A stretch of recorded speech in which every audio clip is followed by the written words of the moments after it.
حضرت اقدس مسیح موعود علیہ السلام فرماتے ہیں،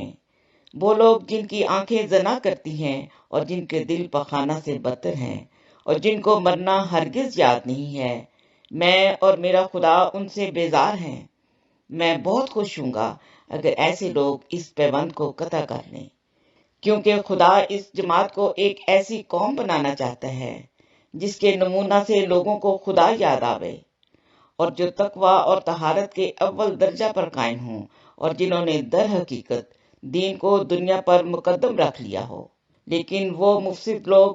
جو میرے ہاتھ کے نیچے ہاتھ رکھ کر اور یہ کہہ کر کہ ہم نے دین کو دنیا پر مقدم کیا، پھر وہ اپنے گھروں میں جا کر ایسے مفاسد میں مشغول ہو جائیں کہ صرف دنیا ہی دنیا ان کے دلوں میں ہوتی ہے،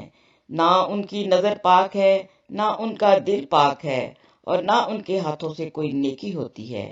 اور نہ ان کے پیر کسی نیک کام کے لیے حرکت کرتے ہیں، اور وہ اس چوہے کی طرح ہیں جو تاریکی میں ہی پرورش پاتا ہے اور اسی میں رہتا ہے اور اسی میں مرتا ہے۔ وہ آسمان پر ہمارے سلسلہ میں سے کاٹے گئے ہیں، اور وہ ابس کہتے ہیں کہ ہم اس جماعت میں داخل ہیں، کیونکہ آسمان پر وہ داخل نہیں سمجھے جاتے۔